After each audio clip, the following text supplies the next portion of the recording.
Hello, my friend. Tonight we're going to meet one of the weirdest little ideas in physics. Maxwell's demon. It was never meant to be real. It was only a tiny imaginary creature placed inside a tiny imaginary box. A thought experiment that made physicists think. This little demon forced physicists to look again at heat, disorder, memory, and one of the deepest rules in nature. For more than a century, that idea refused to disappear. And in the end, it revealed something far deeper than Maxwell himself could have known. So settle in, my friend. Let the day grow quiet, and let's follow Maxwell's demon into the hidden world where heat, memory, and knowledge become part of the same mystery. Chapter 1. The Tiny Demon at the Gate. Some of the deepest questions in physics begin with the simplest images, and Maxwell's demon is one of the most exciting because it asks whether a tiny act of knowing could change the fate of heat, disorder, and time itself. Imagine a small box floating in perfect darkness. It is divided into two equal chambers by a thin wall, and in the center of that wall there is a little door. The door is so light and precise that it can open and close almost instantly. On both sides of the wall, there is gas. To the eye, if you could somehow look inside, the gas would seem ordinary, quiet, and evenly spread. Nothing dramatic would appear to be happening. There would be no flames, no frost, no visible storm of motion. But at a scale too small for human senses, the box would be alive with movement. Every molecule inside the gas would be rushing, turning, bouncing, and colliding. Some would move faster than others. Some would drift more slowly. They would strike the walls of the box and rebound. They would meet one another and change direction. The scene would look random, almost like a crowd of invisible travelers moving through a station with no plan, no leader, and no memory of where they have just been. Yet that random motion is not meaningless. It is the hidden motion behind temperature, pressure, and heat. It is the microscopic restlessness beneath the calm surface of ordinary matter. Now imagine that beside the tiny door there is a tiny watcher. Maxwell called it a being, but over time it became known as a demon.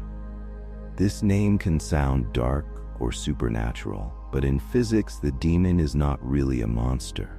It is an imaginary observer, a thought experiment given a face. It has no horns in the science, no magic in its hands, and no power to create energy from nothing. Its only special ability is attention. It can see what we cannot see. It can notice each molecule as it approaches the gate. It can tell which ones are moving quickly and which ones are moving slowly. And at just the right moment, it can open the door. This is where the story begins to feel strange. If a fast molecule approaches from the left side, the demon opens the gate and lets it pass to the right. If a slow molecule approaches from the right side, the demon opens the gate and lets it pass to the left. Then it closes the door again. Over and over, with perfect timing, it sorts the gas. The faster molecules are allowed to gather on one side. The slower molecules are allowed to gather on the other. The demon does not push them with a hand. It does not heat them with a flame. It does not cool them with ice. It simply watches, decides, opens, and closes. At first, that may sound harmless. It may even sound like a clever little trick. But if we follow the idea carefully, something astonishing begins to happen. The side receiving more fast molecules becomes hotter because temperature is linked to the average motion of molecules. The side receiving more slow molecules becomes colder. A temperature difference appears inside a box that began evenly balanced. One chamber becomes the warm side, the other becomes the cool side. Out of random motion, order seems to emerge. Out of sameness, separation appears. And this is the heart of Maxwell's demon. The demon seems to create a difference without spending energy in the usual way. It seems to make heat flow in the direction nature normally resists. In everyday experience, heat spreads from warm things to cold things. A hot cup of tea cools down in a room. An ice cube melts in warm water. A heated room slowly loses warmth through its walls. Temperature differences fade unless something keeps them alive. But the demon appears to reverse that ordinary flow. It takes a gas that should remain mixed and gently separates it into hotter and colder regions. If that were possible without cost, the consequences would be enormous. A temperature difference is useful. It can be used to do work. Engines depend on temperature differences. Power plants, steam engines, and even many natural processes rely on the fact that energy can flow from a hotter place to a colder one. If a tiny being could create such a difference from an already balanced gas, it would seem to provide a new source of usable energy. It would not create energy in the deepest sense, but it would create usefulness where usefulness had already been lost. That is why this little demon matters so much. It touches the second law of thermodynamics, a central law of physics. The second law tells us that in an isolated system, entropy tends to increase. In simple terms, systems tend to move towards states that are more mixed and more statistically likely. Heat tends to disperse. Differences tend to smooth out. A carefully arranged state is usually easier to lose than to rebuild. The word entropy can feel abstract, but the demon gives it a doorway. Think of a room after a busy day. Clothes, papers, and small objects can scatter into many possible arrangements. A clean room is one arrangement among countless messier ones. The messy room does not appear because the universe dislikes order. It appears because there are far more ways for things to be scattered than carefully placed. In a gas, the same idea is deeper and more precise.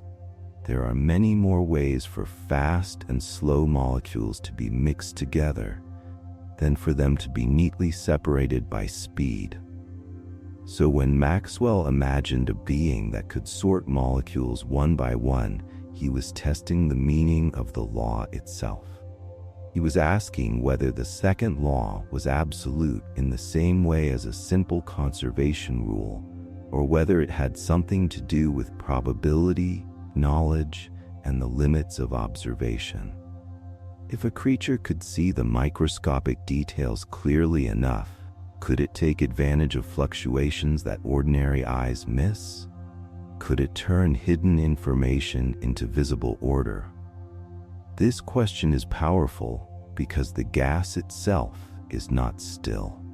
Even when two sides of a box have the same temperature, the individual molecules do not all move at the same speed. Some are faster than average and some are slower. Temperature is not the speed of every molecule. It is an average over a vast collection of motions. Inside that average, there is variety.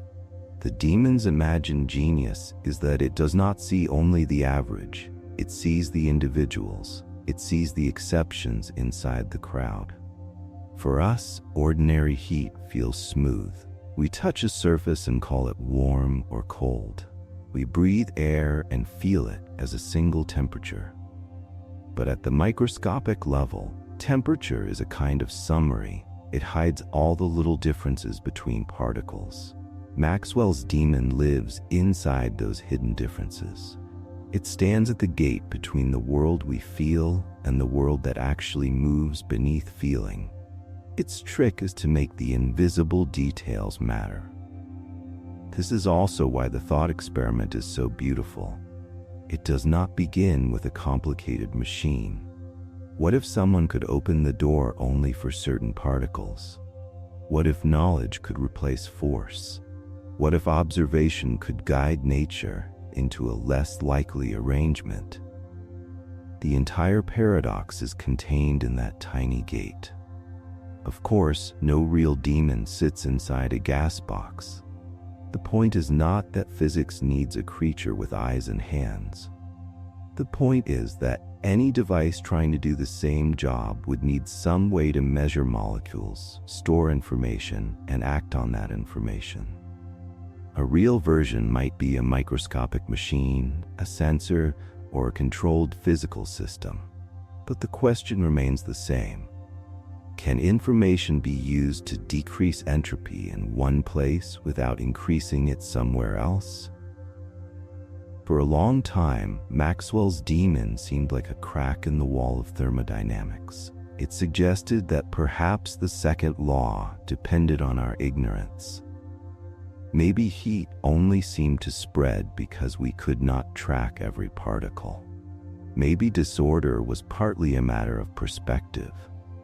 If a sufficiently sharp observer could know the motion of every molecule, perhaps that observer could coax the system backward from disorder toward order.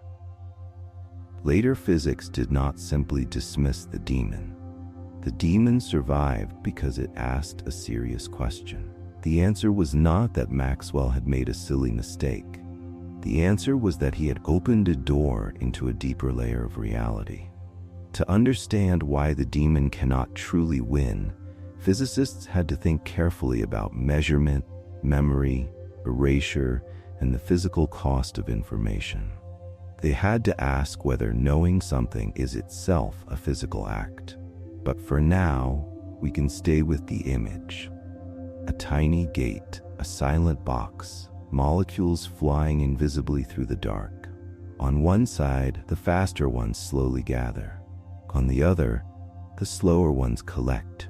A warm region appears. A cool region forms. The demon watches every motion, making order from chance by choosing exactly when the door may open.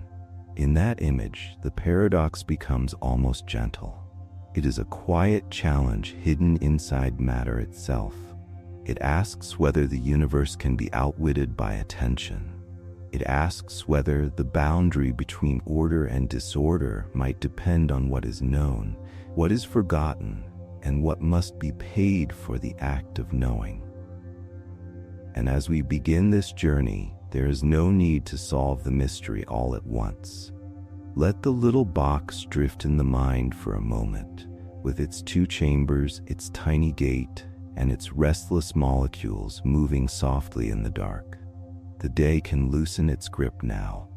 The questions can remain open, calm, and weightless, waiting patiently as we follow the demon deeper into the hidden machinery of heat. Chapter 2. The law the demon seemed to break.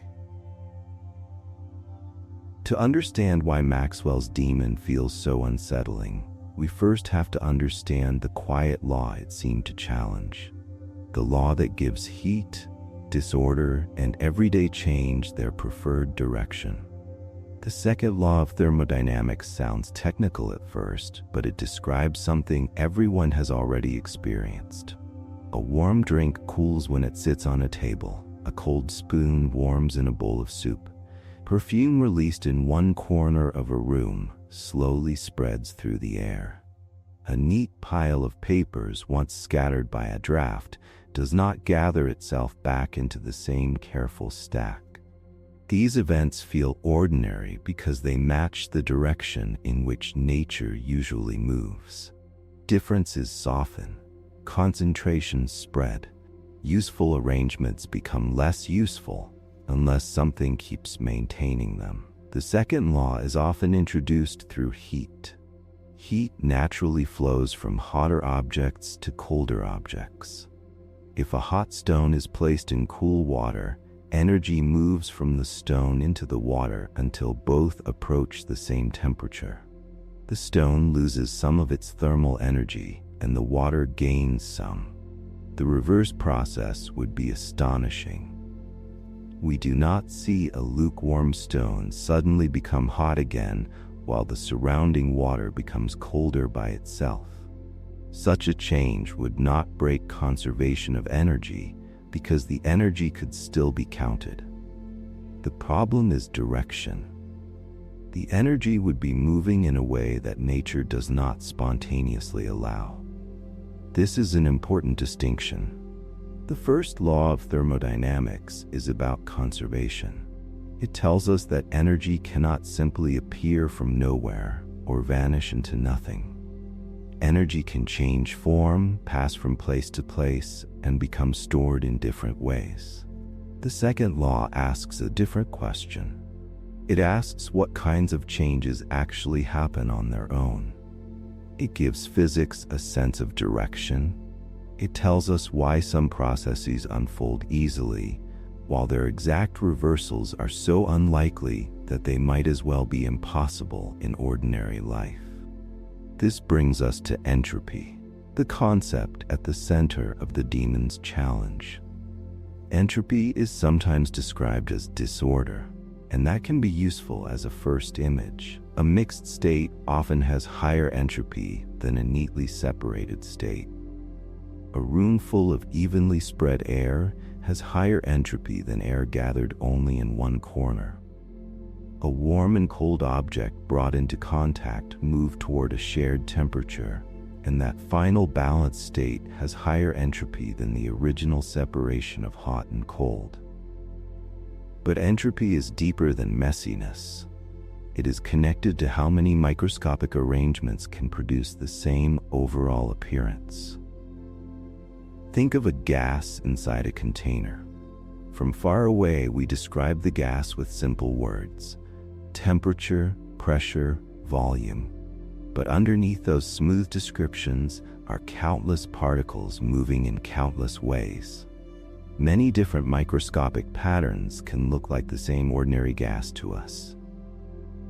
Entropy measures, in a careful physical sense, how many hidden arrangements correspond to the state we observe.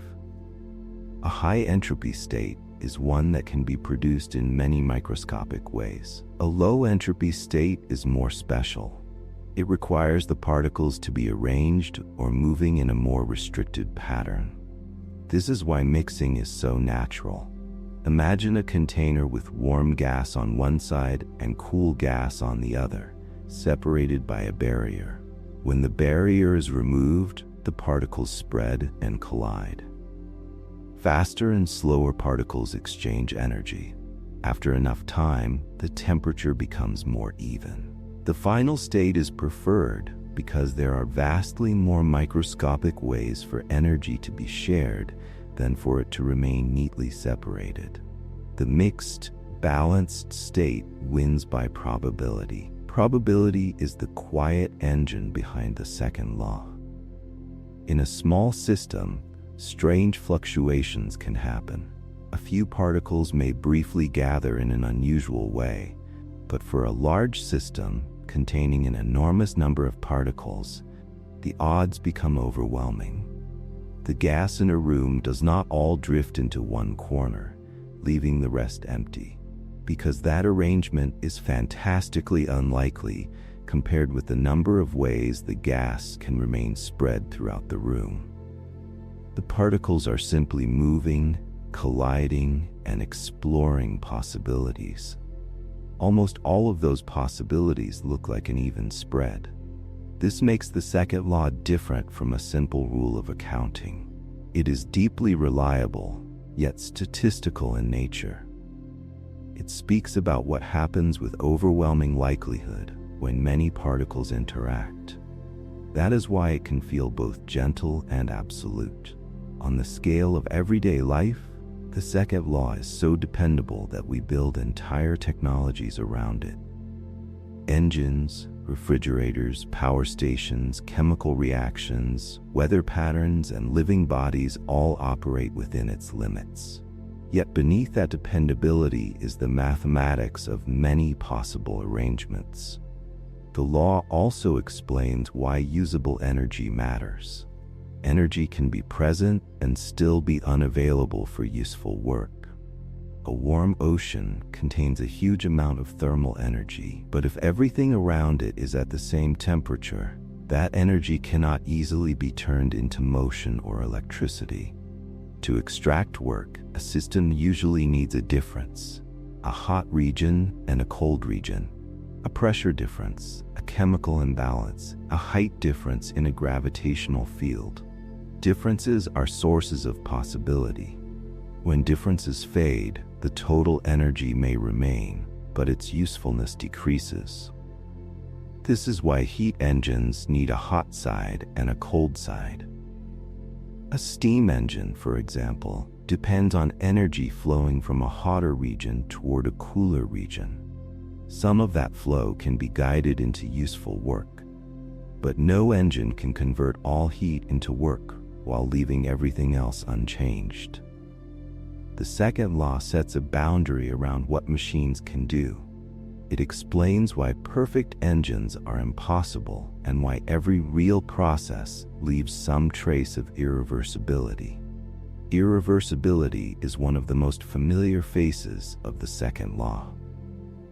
Many processes can move easily in one direction and almost never in reverse. Cream spreads into coffee, smoke disperses into air. A battery runs down while powering a device. A body cools after exercise. A candle burns, releasing heat and light, while its wax and oxygen transform into other substances. These events all have their own chemistry and mechanics, but they share a common thermodynamic shape.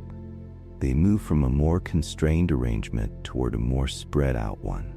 They turn concentrated usefulness into a wider, less organized distribution. This does not mean the universe forbids local order. Snowflakes form, crystals grow, plants build leaves, human beings clean rooms, write books, repair machines, and arrange cities. Local order can increase, but it is never free from the larger accounting. A snowflake forms by releasing heat into its environment. A living body maintains its structure by taking in energy and sending waste heat outward. A refrigerator makes its inside colder by doing work and warming the room around it. The second law allows pockets of order as long as the total process pays for them through greater entropy elsewhere. That point is essential for understanding Maxwell's demon. The demon seemed dangerous because it appeared to create a pocket of order without paying the usual price. It appeared to turn an even gas into a separated gas, producing a hot side and a cold side inside an isolated box. It appeared to restore a useful difference after that difference should have faded. If such sorting could continue with no cost, the demon would have found a loophole in the second law. The challenge is subtle because the demon does not need to create energy. It only needs to rearrange what is already present. The particles already have different speeds. Some are moving faster, some slower. The demon's apparent power lies in selecting among them.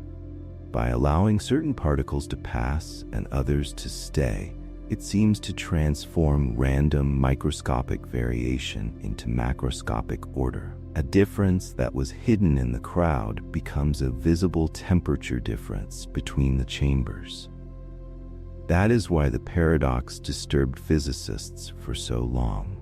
The second law had grown from practical observations of engines and heat, but Maxwell's thought experiment pushed it into the microscopic world.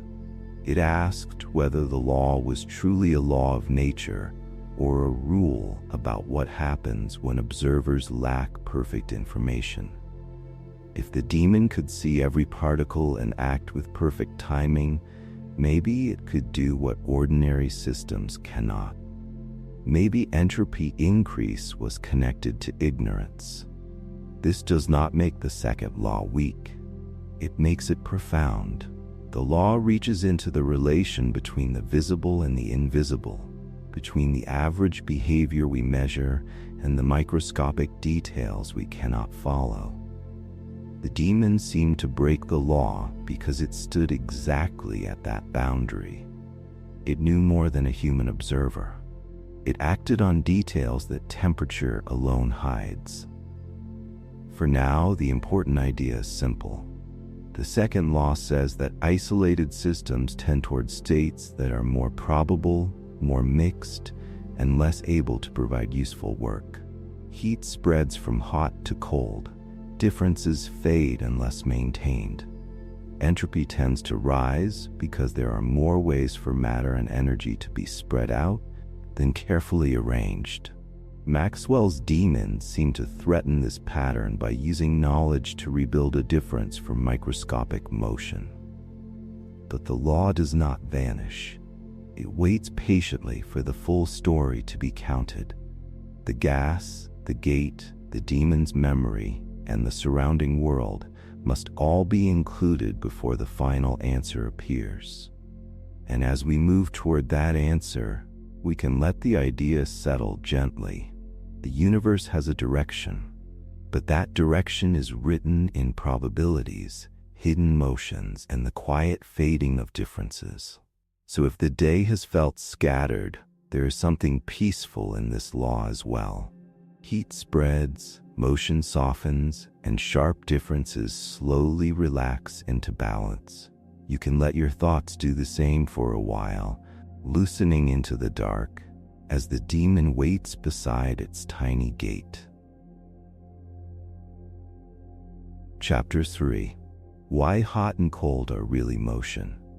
Heat feels like a surface experience, something we notice on skin, in air, in water, or in the warmth of a cup. But beneath that familiar feeling is a hidden world of motion. When you touch something warm, the warmth does not come from a special substance inside the object. It comes from restless microscopic movement.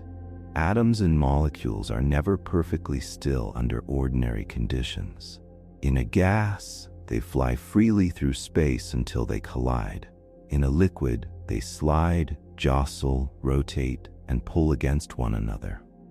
In a solid, they are usually held near fixed positions, but they still vibrate around those positions.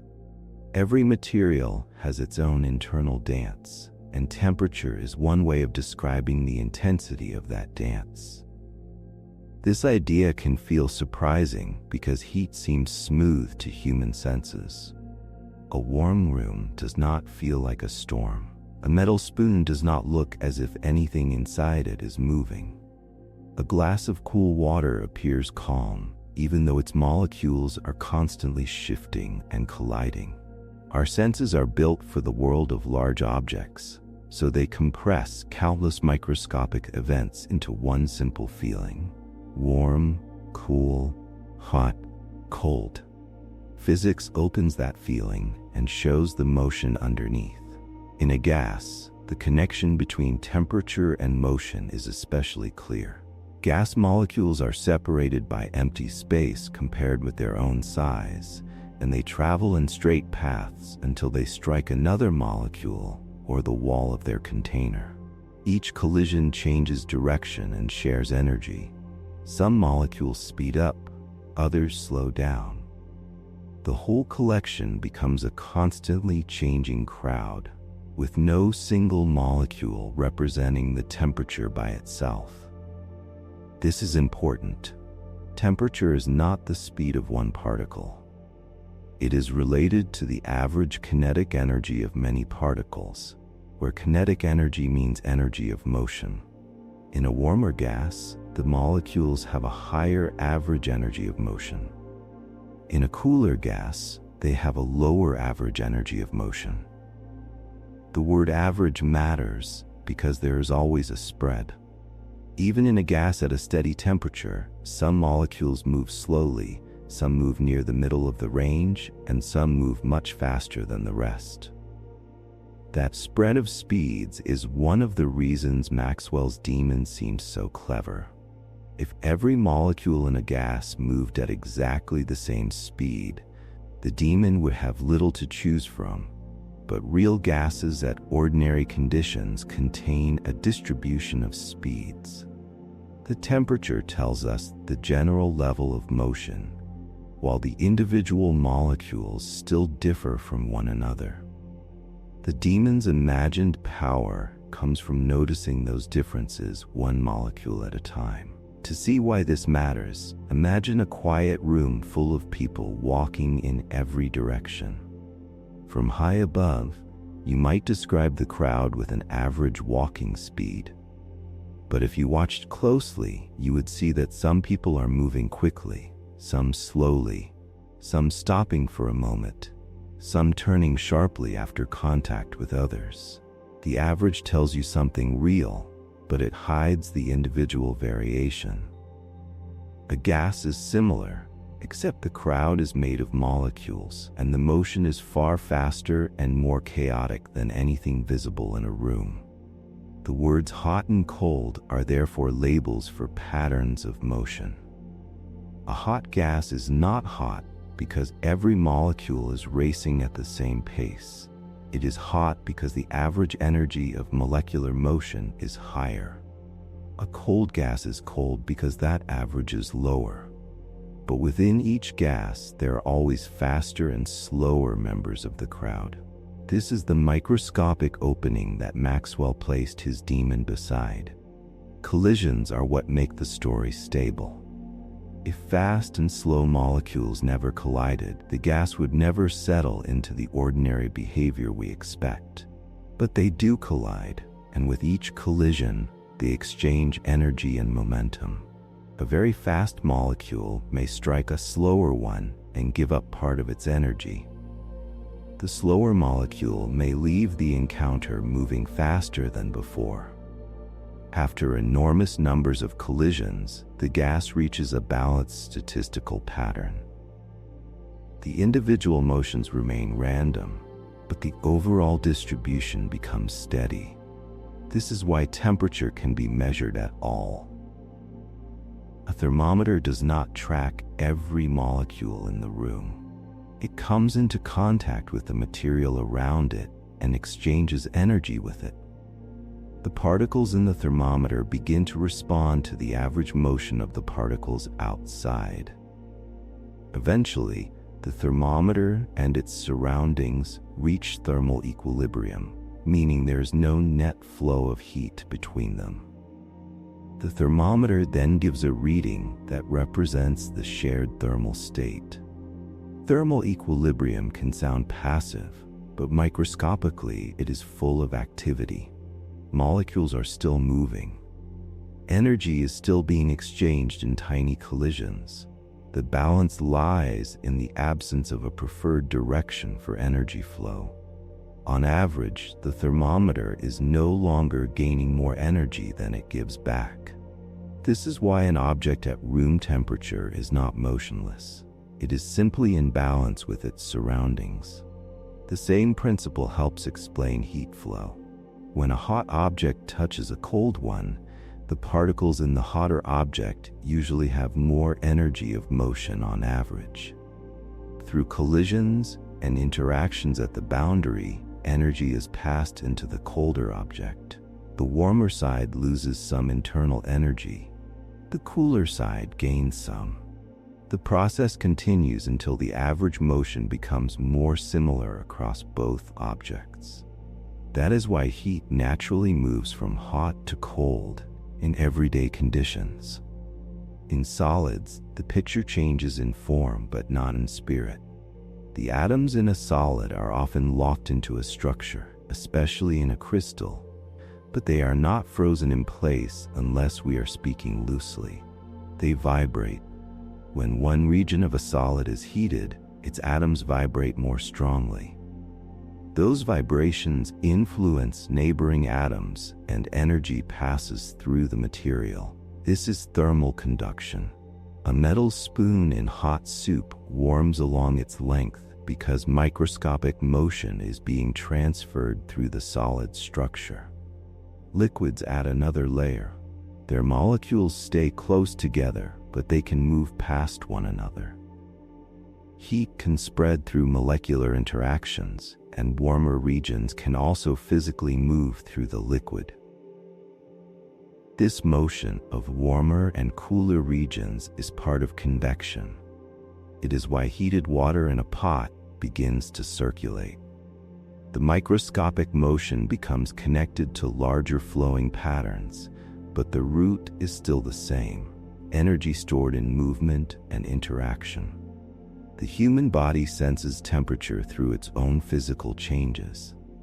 Nerve endings in the skin respond when energy enters or leaves tissue. A cold surface feels cold because energy flows out of the warmer skin into the cooler material. A warm surface feels warm because energy flows into the skin. This is why some materials feel colder than others, even when they are at the same room temperature. Metal often feels colder than wood because it transfers heat away from skin more efficiently. The temperature may be the same, but the rate of energy transfer is different. That distinction matters because hot and cold are partly about relationship. An object feels cold to you if it draws energy from your skin quickly. It feels warm if it supplies energy to your skin. A room, a blanket, a stone, and a metal railing can all interact with the body in different ways. The microscopic motion inside them and the ease with which that motion exchanges energy with you shapes the sensation. Still, temperature itself is a physical property, not only a feeling. Scientists define it carefully because it connects the large world to the small world. In ordinary gases, a higher absolute temperature corresponds to a higher average energy of molecular motion. Absolute temperature is measured from a lower limit called absolute zero, where a classical picture would say that thermal motion reaches its minimum. Modern physics adds important details at that extreme because quantum effects prevent a simple picture of complete stillness. But for everyday gases, liquids, and solids, the basic idea remains powerful. Warmer means more microscopic motion on average. This is the foundation Maxwell needed. His demon does not sort red particles and blue particles in the literal world. The colors are only a picture for us. What it would sort in the imagined experiment are faster and slower molecules. The faster ones carry more kinetic energy. The slower ones carry less. If the demon can separate them, it can turn a hidden spread of molecular speeds into a visible temperature difference. That is why the demon's task is so delicate. It is not enough to know that one chamber is warm and the other is cold. At the beginning of the thought experiment, the chambers may have the same temperature. Their averages may match. The demon must look below the average. It must identify the quick molecule within an ordinary side and the slow molecule within an ordinary side. It must act at the level where temperature is built before temperature is felt. Here the paradox becomes sharper. Temperature is a broad description, while motion is detailed and individual. We live in the broad description. We feel the average. The demon lives in the detail. It watches the tiny exceptions that the average hides. From those exceptions, it seems able to build a difference that the second law says should not appear for free. But before we follow the demon further, it is worth resting with this simple truth. Every warmth you have ever felt was a sign of motion too small to see. The quiet air around you is full of movement. The surface beneath your hands is trembling at the scale of atoms. Even in stillness, matter is softly active. And as the chapter closes, let that thought become calming rather than strange. The world does not need to be silent in order to be peaceful. Sometimes peace is only motion and balance, moving gently beneath the surface of things. Chapter 4. Maxwell's Impossible Sorting Machine. The demon becomes most mysterious when we stop treating it as a symbol and imagine it as a working machine, a device so precise that it could turn invisible molecular chaos into a visible separation of heat. Return to the divided box, but now look more carefully at what the demon must actually do. The box contains gas at a uniform temperature. Both chambers begin in balance. The pressure is the same on each side. The average molecular motion is the same on each side. Nothing about the large-scale state of the box suggests that energy can be extracted from it. To an ordinary instrument, the gas looks settled. It has no obvious hot side, no obvious cold side, no stored difference waiting to drive a machine. Yet inside that calm state, the molecules are never identical in their motion. At every moment, some are moving faster than the average, some slower, and many somewhere in between. A thermometer smooths all of this into a single reading. The demon does the opposite. It refuses to see the gas as a smooth whole. It watches the individual motions that the average hides. Its gate is the crucial part of the machine. The opening must be small enough to control the passage of individual molecules and fast enough to respond before the moment is lost. If a molecule approaches from one chamber with unusually high speed, the demon must recognize that speed, open the door, allow the molecule through, and close the door before the wrong molecule slips in behind it. If a slower molecule approaches from the other side, the demon must make the opposite choice. The timing must be nearly perfect. A late opening ruins the opportunity. A careless opening lets the random mixture continue. The demon's action sounds simple only because the words are simple. In physical terms, the imagined task is severe. It requires measurement at a microscopic scale, memory of what was measured, a rule for deciding what to do, and a mechanical action that changes the path of a molecule. The D must perform this again and again. One lucky choice would not produce a meaningful temperature difference. The effect appears only after many successful selections accumulate. Slowly, if the demon succeeds, the gas begins to change. The chamber receiving more fast molecules gains a higher average molecular speed. The other chamber, receiving more slow molecules, loses average speed. The temperature difference that was absent at the beginning begins to form. One side becomes warmer, the other becomes cooler. The demon has not added a flame. It has not placed ice inside the box. It has only selected which natural motions are allowed to cross a boundary. This is why the machine feels impossible.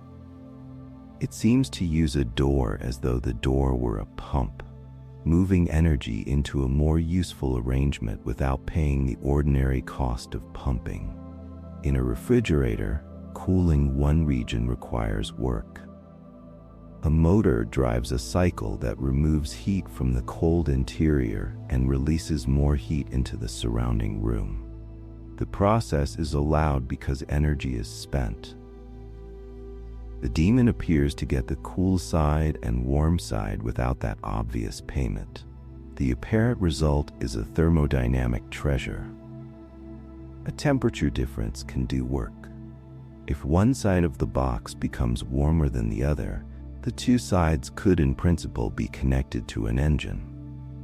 The flow of heat from the hot side toward the cold side might lift a tiny weight, turn a tiny wheel, or produce another physical change. After the engine used the difference, the demon could sort the molecules again. If this cycle cost nothing overall, it would amount to a machine that extracts useful work from a gas at a single temperature. That is the forbidden dream at the center of the paradox. It is close to what physicists call perpetual motion of the second kind, a machine that would draw heat from a uniform environment and convert it into useful work with no other lasting effect. Such a machine would still account for energy. Its problem would be more subtle. It would take energy that has become thermally spread out and make it available again without increasing disorder somewhere else. The demon's sorting machine therefore challenges the meaning of waste heat. Waste heat is energy that still exists, yet cannot easily be used because it is too evenly distributed. A warm room contains thermal energy, but the energy is spread through countless microscopic motions. A machine needs a difference, a gradient, a direction for energy to flow. The demon seems to create that direction from the random motion already present. The strange power of the demon lies in selectivity. Ordinary walls are blind. They reflect molecules without caring how fast the molecules are. Ordinary openings are also blind. If a door is open, molecules cross both ways according to their random motion. The demon's gate behaves differently. It is conditional. It opens only for the right molecule at the right time. This makes the gate less like a passive piece of matter and more like a decision-making device. That decision is what transforms the thought experiment from a problem about heat into a problem about information. The demon must know something about each molecule before it acts.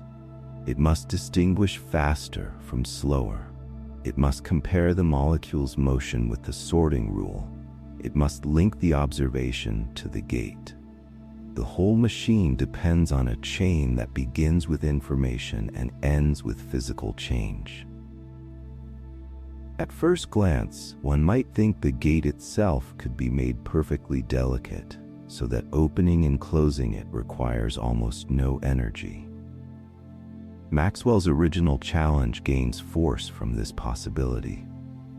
If the door has no friction, if its movement is reversible, if it is balanced so carefully that it swings without effort, perhaps the mechanical cost can be made extremely small. Then the demon's trick seems harder to dismiss. The real issue cannot be solved merely by saying the door is heavy or poorly built. This is part of the brilliance of the thought experiment. It does not rely on an ordinary engineering flaw. Maxwell was asking about the deepest limits. Suppose the machine is ideal. Suppose the gate is as light as needed. Suppose the demon is as skilled as imagination allows. Does the second law still survive? If the answer is yes, the reason must lie deeper than clumsy machinery. The answer does lie deeper, but Chapter 4 is where we should allow the apparent violation to be felt fully. Picture the demon working patiently in the dark. The gas begins as a uniform cloud of motion. The demon watches for the rare fast molecule moving in the useful direction and lets it pass. It watches for the slow molecule from the other side and lets that one pass as well. Each event is tiny. Each event disappears into noise. Yet after enough events, the balance changes. This is how many physical systems work. Small microscopic choices become large macroscopic consequences. A single molecule does not make a hot chamber. Countless selected molecules do. A single opening of the gate does not overturn thermodynamics. A repeated pattern of correct openings appears to do so. The demon's machine is frightening to the law because it does not need one grand miracle. It only needs endless accuracy. There is another subtle feature here. The demon is not separating two different substances. It is sorting the same gas by motion. The molecules in both chambers may be chemically identical. The difference between them is temporary and constantly changing. A fast molecule can become slower after a collision. A slow molecule can become faster. The demon must therefore sort a moving, shifting property rather than a fixed identity. It cannot label a molecule once and be done with it. It must keep watching. This makes the demon's work more like controlling a river than sorting stones. Stones can be separated and left in piles. Molecules are in continuous interaction. Their speeds change through collisions. Any order the demon creates is being challenged by the gas itself. The warm side and cool side are not permanent achievements. They must be maintained against the natural tendency of collisions to redistribute energy. The demon's success depends on ongoing attention. Here, the thought experiment becomes almost unsettling. The second law usually works without anyone supervising it. Heat spreads whether we watch or not. Gases mix whether we understand them or not. But the demon seems to suggest that supervision matters. A watchful system, one that can gather microscopic information and act on it, might guide random motion into order. The gate becomes a boundary between blind physics and informed physics. In modern language, we would say that the demon is a feedback controller. It measures a system and then uses the result of that measurement to influence the system's future behavior. Feedback is familiar in ordinary life. A thermostat measures room temperature and turns heating on or off.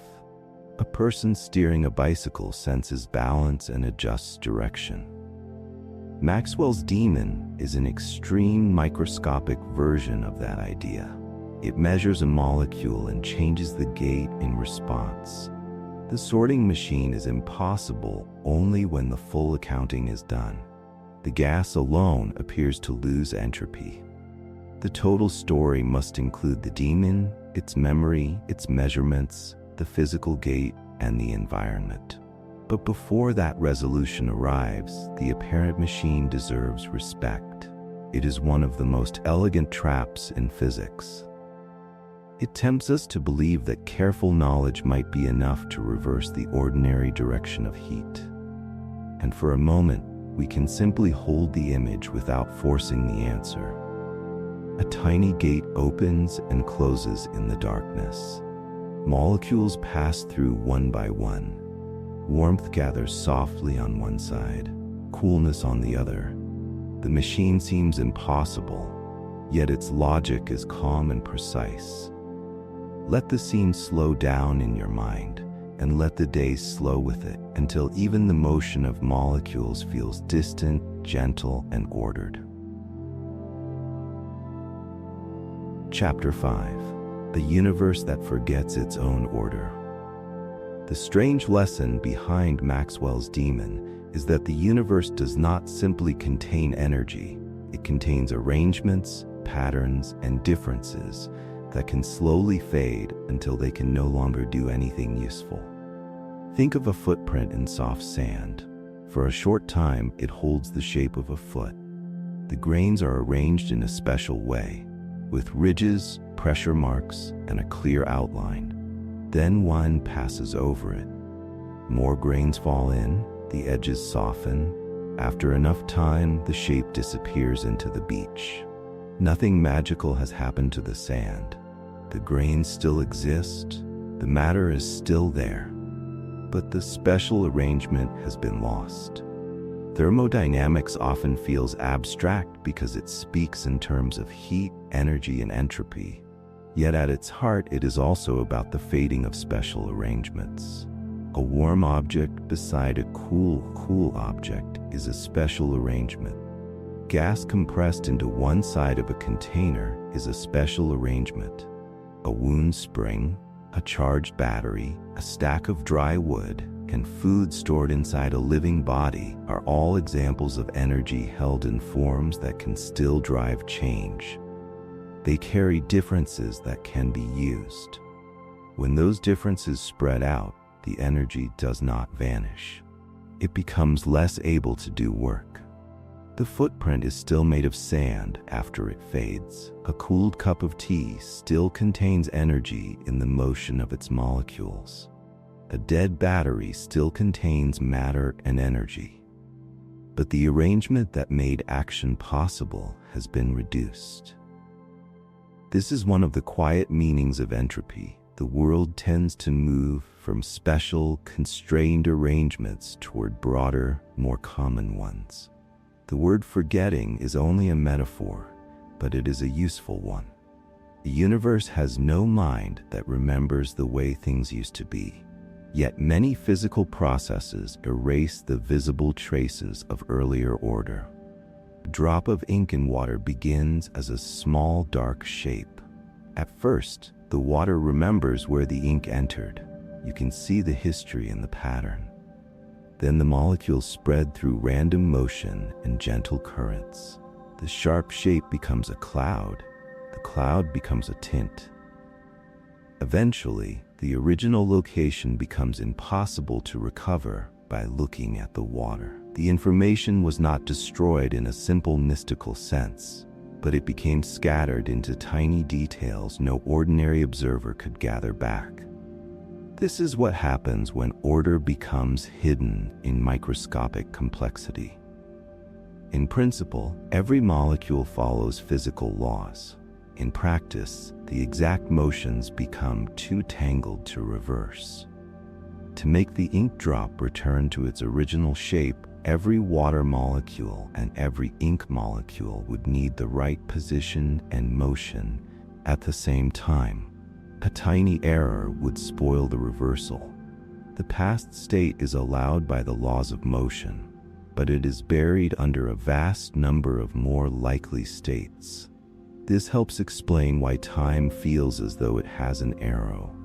Many microscopic laws can work forward or backward in a mathematical sense. A collision between particles can be described in reverse without seeming absurd at the smallest scale.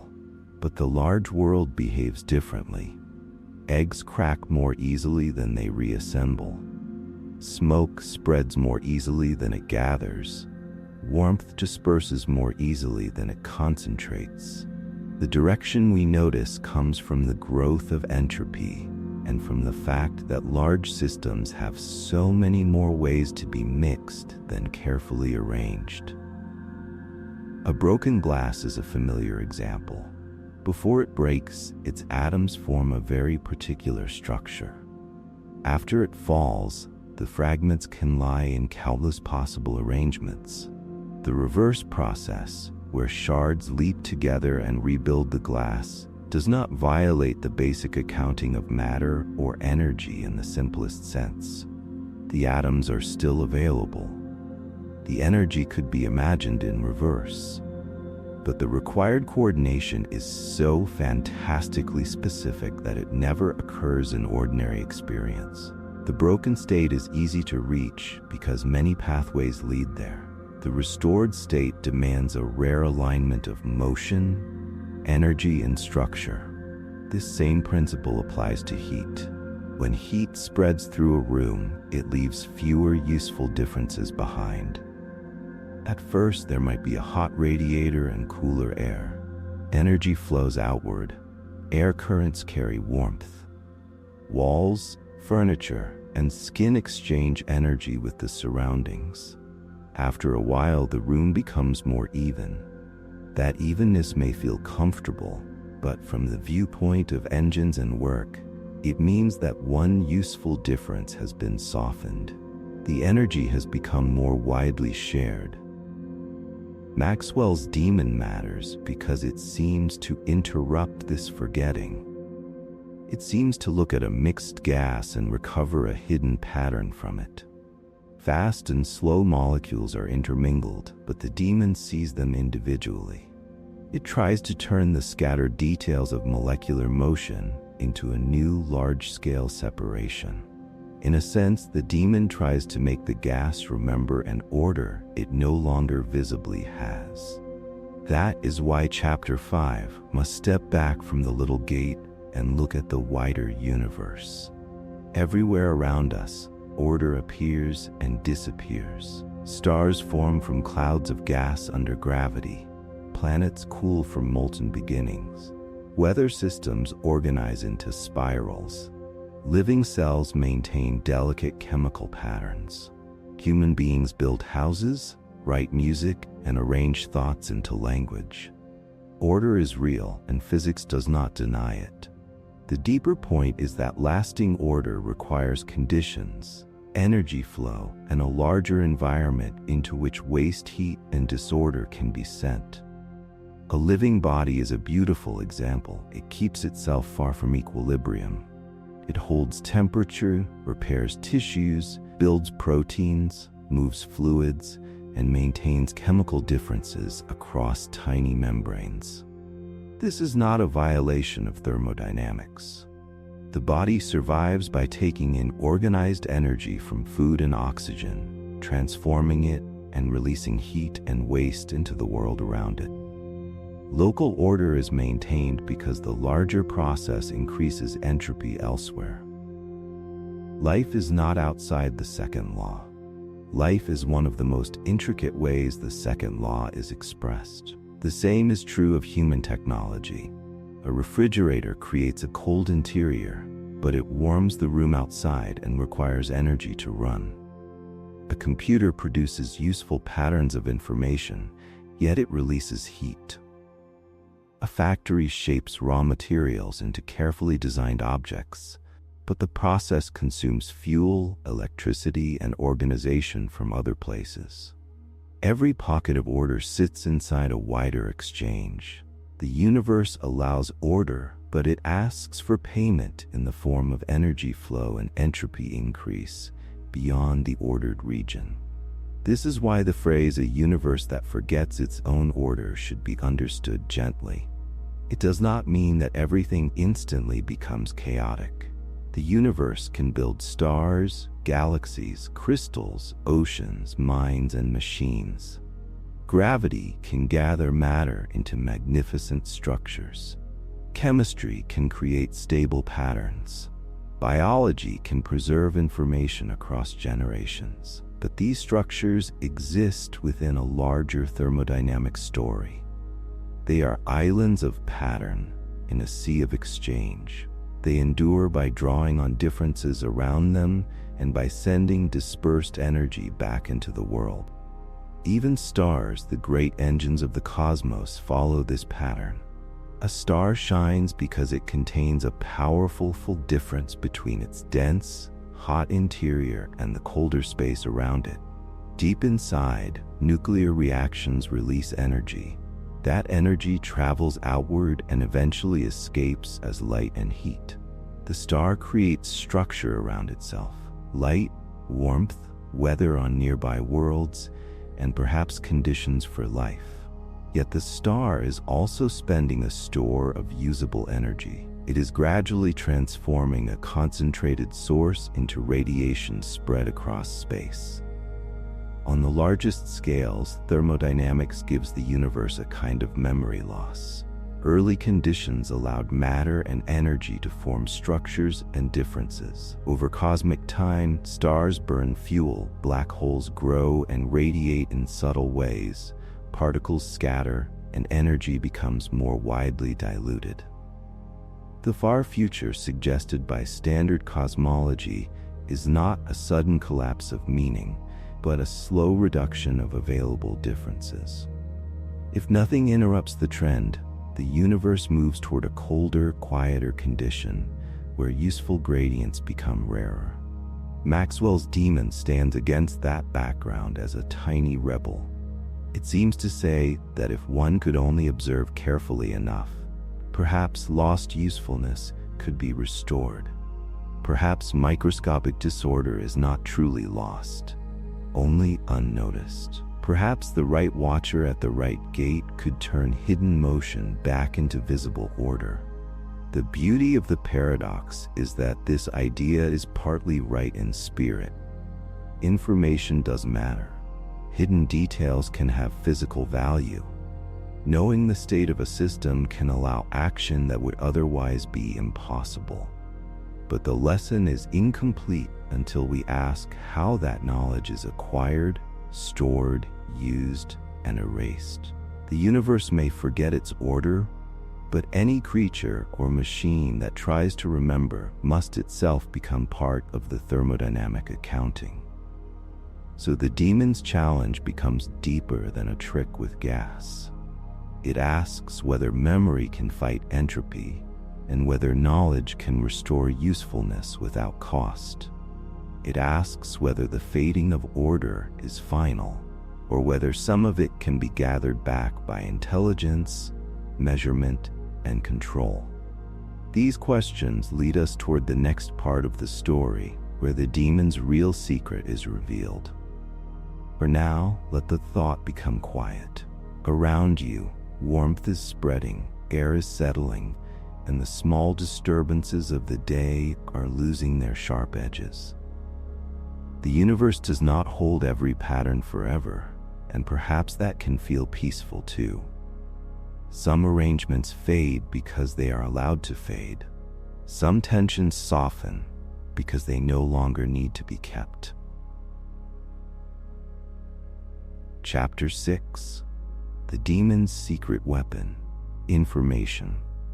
The demon's true power is not strength, speed, or magic. It is the ability to know something about the world before acting on it. At first, Maxwell's demon seems like a tiny mechanical creature standing beside a gate. It watches molecules approach, opens the gate at the right time, and slowly separates faster motion from slower motion. But the more carefully we look, the more the gate becomes secondary. The essential part of the demon is not the door. It is the act of seeing. The demon can notice a difference that the gas, as a whole, has hidden inside itself. It can tell one microscopic event from another. It can treat a fast molecule differently from a slow one. That ability is information. In everyday life, information often feels weightless. A name, a number, a memory, a message, a map, a warning, a password, a weather forecast. These things seem to belong to thought rather than matter. We can write them on paper, store them in a phone, speak them aloud, or keep them silently in the mind. The information can move from one form to another while still seeming abstract. Because of this, it is easy to imagine information as something separate from physics. Maxwell's demon shows why that separation cannot be complete. If information can guide a physical action, then information has physical importance. A map can change where a traveler goes. A warning can stop a hand from touching a hot surface. A thermostat can turn a heater on or off because it has information about temperature. A living cell can respond to chemical signals because it has molecular systems that detect and process those signals. In each case, knowing the state of something changes what happens next. The demon is a very pure version of this idea. It does not need to know the history of the universe. It does not need to understand the meaning of heat in human language. It only needs a specific piece of information at a specific moment. Whether an approaching molecule should be allowed through the gate.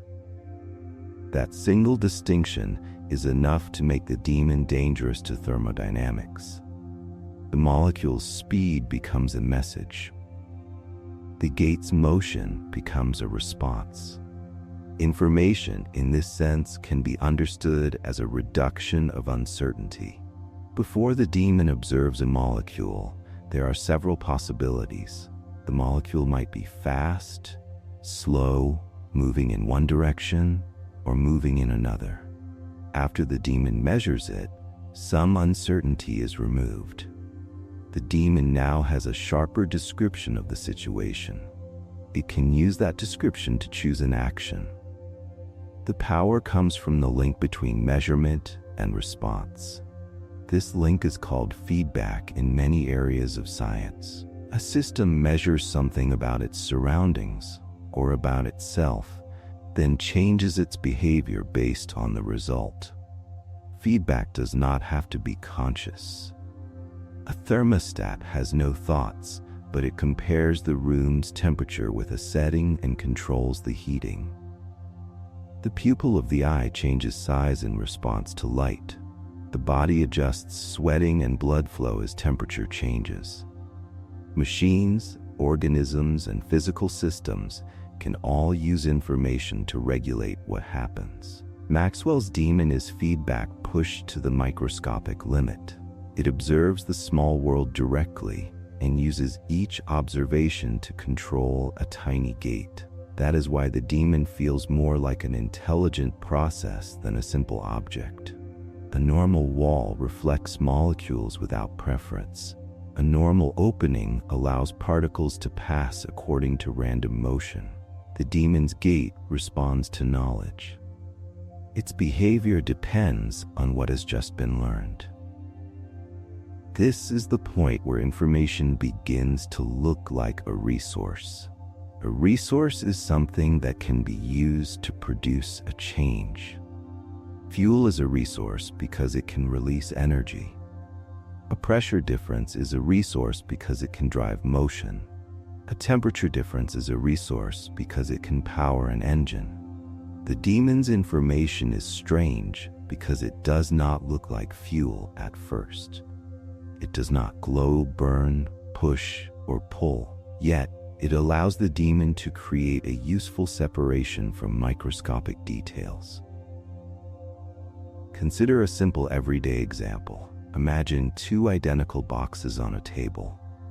One contains a key and the other is empty. Without knowing which box holds the key, a person may need to open both. With information, the person opens the correct one immediately.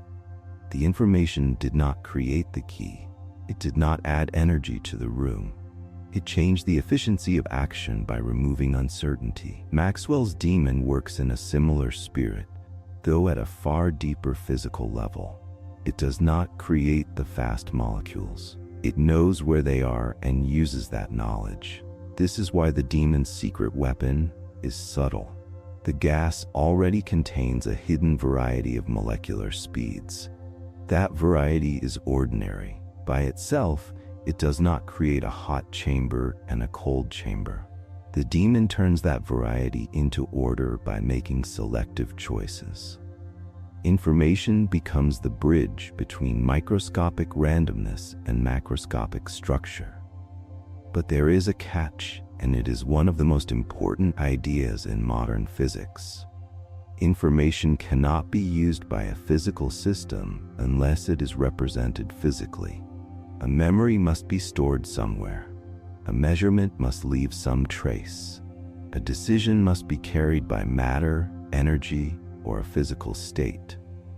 A mark on paper is ink arranged in a pattern. A memory in a computer is a physical configuration of electronic or magnetic states. A memory in a brain is supported by biological changes among cells and molecules. The form may differ, but the principle remains. Information needs a body. This matters for the demon because its knowledge cannot float freely outside the universe. To know whether a molecule is fast or slow, the demon must interact with it in some physical way. The demon's internal state must become correlated with the molecule's state. After the measurement, the demon is no longer exactly the same as before. Something in it must now represent what it has learned. Correlation is the quiet heart of measurement. If a thermometer measures water, the thermometer's state becomes linked to the water's temperature. If a camera records a scene, the pattern inside the camera becomes linked to light from that scene. If the demon observes a molecule, the demon's memory becomes linked to that molecule's motion. Measurement is not merely looking in a poetic sense. It is a physical coupling between systems. Once that coupling exists, the demon can act. The memory and the gate are connected. If the molecule fits the sorting rule, the gate opens. If it does not, the gate stays closed. The demon's knowledge is now doing physical work in the broad sense of guiding a physical process. It is shaping which events are allowed to happen. At this stage, it can seem as if information has defeated entropy. The demon knows what the gas is doing at a level the ordinary observer does not. It uses that knowledge to create a useful difference. It appears to make order by paying with attention alone. For a long time, this was the strange beauty of the paradox. It forced physicists to ask whether ignorance and entropy were connected. Perhaps entropy rises only because we do not know the exact microscopic details. Perhaps a perfect observer could turn disorder into order simply by seeing more clearly. The modern answer is more careful and more interesting. Information can help reduce entropy in one place. A controller that measures a system can guide it into a more ordered state. But the controller is also physical. Its memory, its measuring device, and its future reset process must be included in the full accounting. The demon may help one part of the world become more ordered, but the demon itself cannot be treated as an invisible exception. This is where the story becomes deeper than a battle between a creature and a law. The demon does not simply fail because it is weak. It reveals that information belongs inside thermodynamics. Knowledge is outside the physical world, looking in from nowhere. Knowledge is carried by physical states. It can be acquired, stored, copied, transformed, and erased. Each of those actions has conditions and consequences. The demon's secret weapon therefore becomes the key to its limitation. To keep sorting molecules forever, it must keep measuring. To keep measuring, it must keep storing or processing results. To keep processing results in a cycle, it must eventually clear old records and prepare for new ones. The cost of that clearing will become central later. For now, the crucial point is that the demon's information is powerful because it is real, and it is limited because it is real. This idea reaches far beyond one thought experiment. Every computer, every sensor, every living organism, and every act of control depends on information becoming physical. A seed contains instructions written in molecular form. A nervous system turns signals into movement. A computer transforms patterns into calculations. A scientific instrument turns hidden properties into readable records. The world is full of systems that act differently because they have acquired information. Maxwell's demon was imagined long before modern information science fully developed, yet it pointed toward this connection with remarkable clarity. The demon stands at a tiny gate, but the question it raises is enormous. What does it mean to know something in a physical universe? Can knowledge be converted into work? What must be paid when information is gathered, used, or forgotten? The answer begins with the demon's gaze. It watches the molecular world closely enough to turn invisible differences into action. It shows that information is not merely a description we place on reality afterward. Under the right conditions, information becomes part of reality's machinery. And as this thought settles, it can feel strangely calming. The world around you is full of signals, patterns, and quiet exchanges, but none of them need to be held all at once. Let the mind release what it does not need to sort tonight. Let the hidden motion of the universe continue softly, while you rest beside the idea that even knowledge has its place, its weight, and its gentle limit. Chapter 7. Szilārd's one-particle engine. The strange power of Maxwell's demon becomes easier to grasp when the crowded gas box is reduced to the smallest possible stage. A single particle, a movable wall, and one piece of information. Maxwell's original demon had to watch many molecules. It had to notice fast ones, slow ones, directions of travel, and the right instant to open a gate. The idea is vivid, yet it can feel busy. Too many particles are moving at once. Too many collisions are happening at the same time. Szilárd made the problem cleaner by stripping it down almost to nothing. Instead of a gas made from countless molecules, he imagined a box containing only one particle. At first, this may sound too simple to matter. A single particle cannot look like a gas in the everyday sense. It does not have the rich crowd behavior of air in a room. It cannot produce a smooth pressure in quite the same way as a huge collection of molecules. But that simplicity is exactly why the idea is powerful. Szilárd wanted to isolate the role of information. He wanted to show, with the fewest possible moving parts, how knowing something about a microscopic system could be connected to the extraction of useful work. Imagine a tiny box with one particle inside. The particle moves randomly, bouncing from wall to wall. Because there is only one particle, it is either in one region of the box or another at any given moment. Now imagine placing a partition through the middle of the box, dividing it into two equal chambers. The partition is inserted carefully so the particle ends up trapped on one side. At the moment the partition is in place, there is an important question: which side contains the particle? Without measuring, we do not know. The particle could be on the left. It could be on the right. The box has been divided, but our knowledge has not yet caught up with the actual situation. This uncertainty is the center of the engine. Once an observer measures the particle's location, uncertainty is reduced. The observer gains one simple piece of information. The particle is here rather than there. That one piece of information can change what the machine does next. If the particle is on the left, a small movable wall or piston can be arranged so that the particle pushes against it as it expands into the available volume. If the particle is on the right, the same kind of process can be arranged on the other side.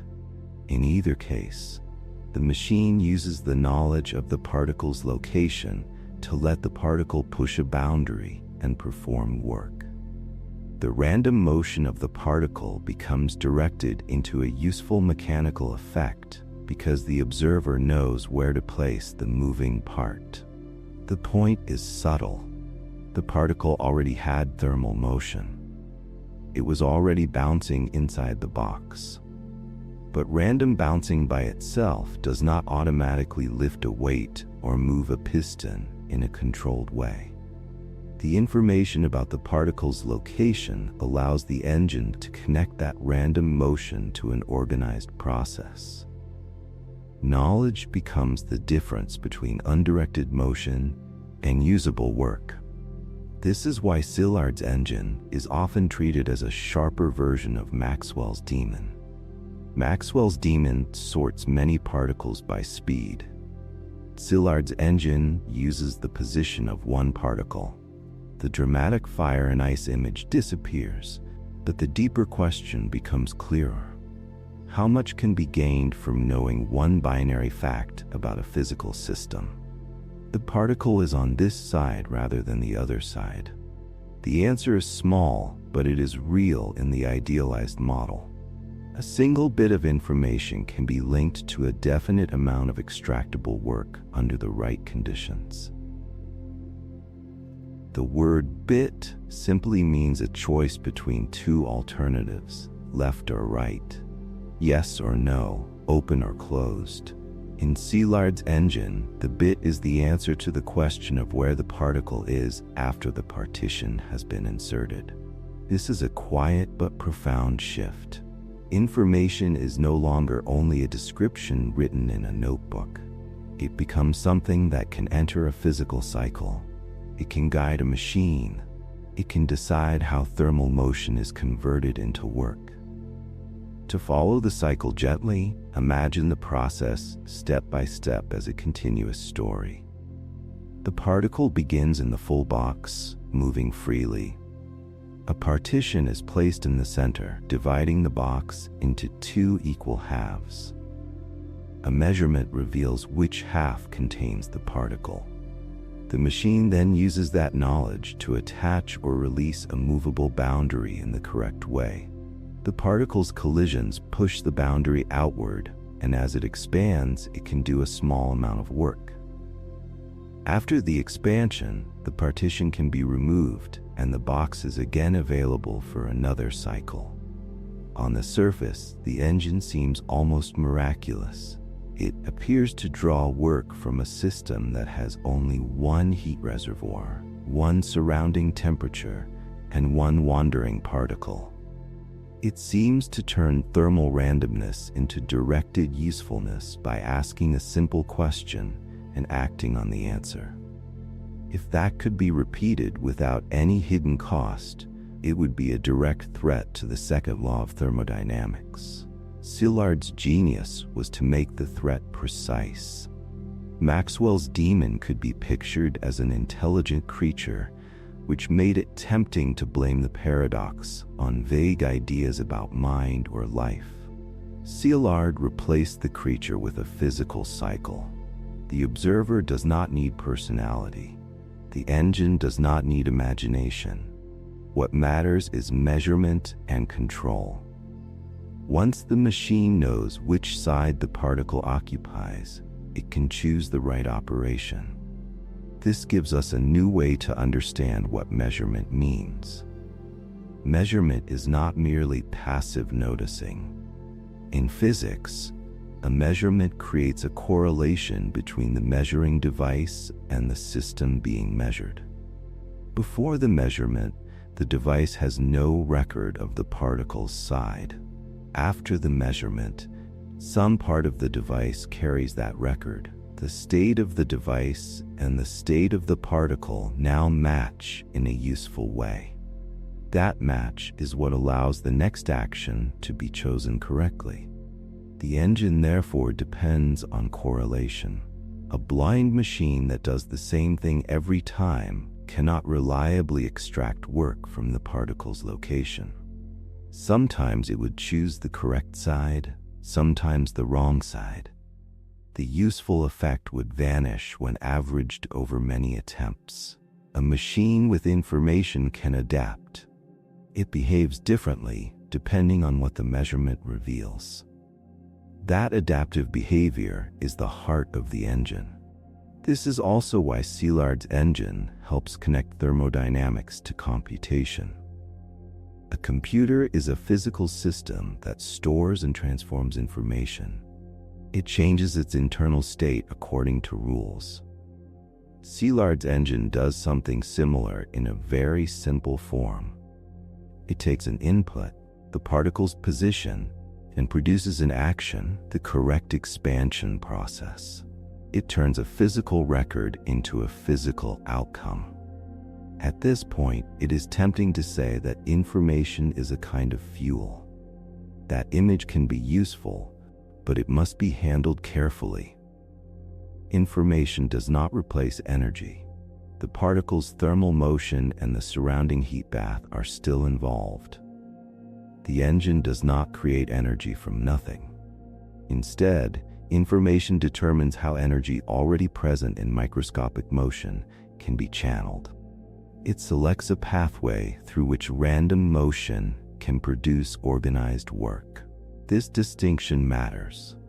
If a person knows where the wind is strongest, that knowledge can help place a windmill well.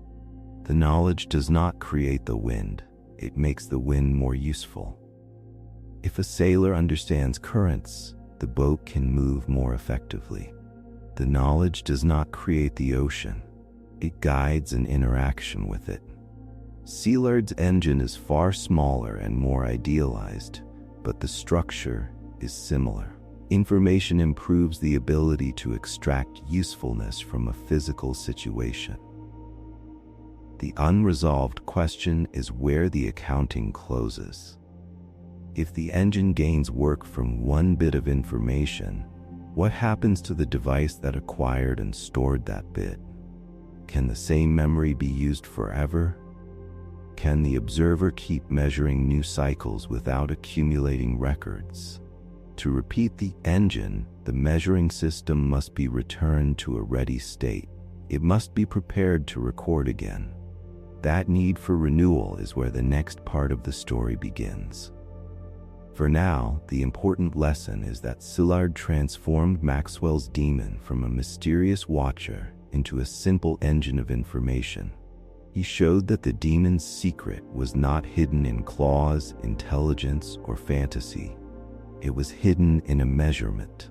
One particle, one partition, one answer, one carefully chosen action.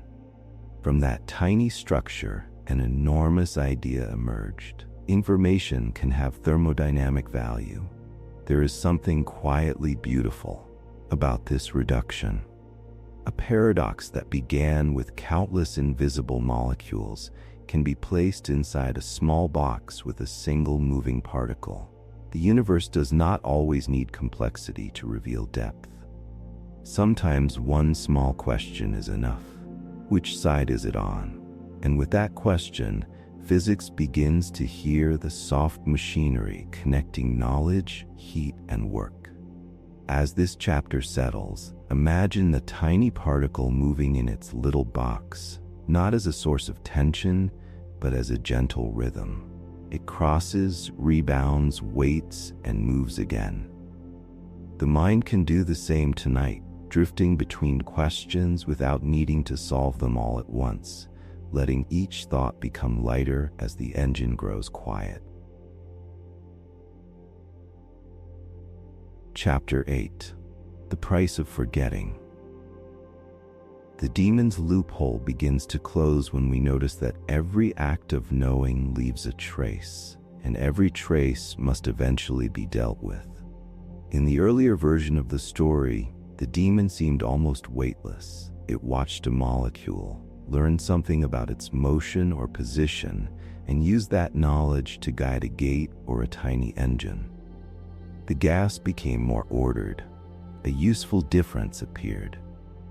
The demon looked as though it had done something extraordinary with attention alone. But attention, in a physical universe, cannot float outside matter. If the demon learns, then something inside the demon must change. If it remembers, then that memory must be stored in some physical form. This is where forgetting becomes important. A memory sounds simple when we speak about it in ordinary language. We say that a machine remembers whether a particle was on the left or on the right. We say that a device records whether a molecule was fast or slow. But in physics, memory is never just a word. It is a physical state. A mark on paper is a pattern of ink and fibers. A computer memory is a physical arrangement of material and electrical states. A brain memory is supported by changes in living tissue.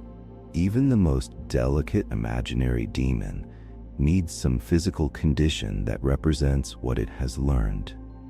Suppose the demon has a tiny memory with two possible states. One state means the particle was found on the left side. The other means it was found on the right side.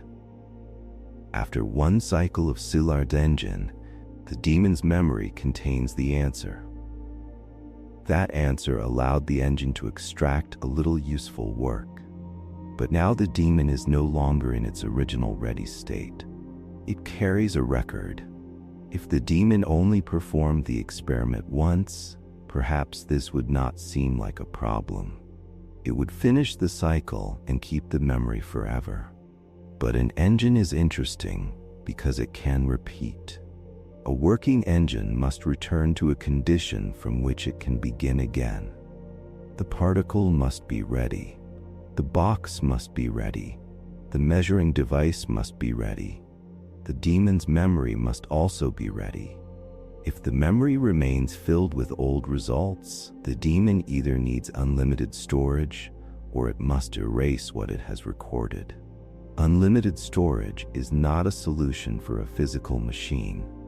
A memory bank made of matter has finite capacity. If the demon keeps every result forever, the memory grows and the demon's state becomes more and more complicated. Eventually, to keep running as a cycle, the demon must clear its records. It must take a memory that could say left or right and return it to a standard blank state. That reset is the price of forgetting. Rolf Landauer's insight was that erasing information is a physical operation with a thermodynamic cost. The important word is erasing. Measurement and memory can, in idealized cases, be imagined with very little dissipation if they are performed carefully enough. But erasure is different because it takes several possible logical states and forces them into one common state. A memory that might contain left or right is returned to blank either way. The distinction is removed. To see why that matters, imagine two paths in a garden that merge into one path. Before the merge, a traveler's location tells you which path they used. After the merge, that information is gone from the path itself. The physical world can allow paths to merge, but some trace of the difference must be pushed elsewhere if the full microscopic story remains consistent. In information erasure, the memory device loses a distinction and the environment receives the corresponding disorder, usually as heat. This does not mean that every ordinary act of forgetting in the human mind releases a noticeable burst of heat because of one thought. Human memory is vastly more complicated, and the energy used by the brain is part of biological processes far above this tiny limit. Landauer's principle is a lower bound for an ideal physical operation. It tells us the minimum cost that cannot be beaten in principle when information is irreversibly erased at a given temperature. Real devices usually use much more energy than this limit. The cost is tiny for one bit of information, so tiny that in daily life it is completely hidden beneath larger sources of energy loss. Your phone, your computer, and your body release heat for many reasons, most of them far larger than the minimum cost of erasing a single bit. But the size of the cost is not the main point. The point is that the cost exists. Information is tied to entropy. A physical system cannot erase records for free if it is operating in the ordinary thermodynamic world. Now return to the demon. The demon gained useful work from information about a particle. It knew which side the particle occupied. It used that knowledge to let the particle expand and push a boundary. For a moment, the engine seemed to draw work from random thermal motion. But after the cycle, the demon's memory still contained the result of the measurement. To make the whole process repeatable, that memory has to be reset. When it is reset, heat must be released into the surroundings, increasing entropy outside the small system. This is the missing accounting. The gas or particle may become more ordered for a while. The demon may create a useful difference. But once the demon's memory and its environment are included, the total entropy does not decrease in the forbidden way.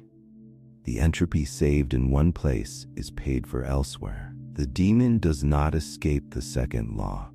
It only moves the cost into a place that was easy to overlook. This answer is elegant because it does not accuse the demon of being clumsy. The demon may have a frictionless gait. It may measure with astonishing care. It may operate with almost perfect precision.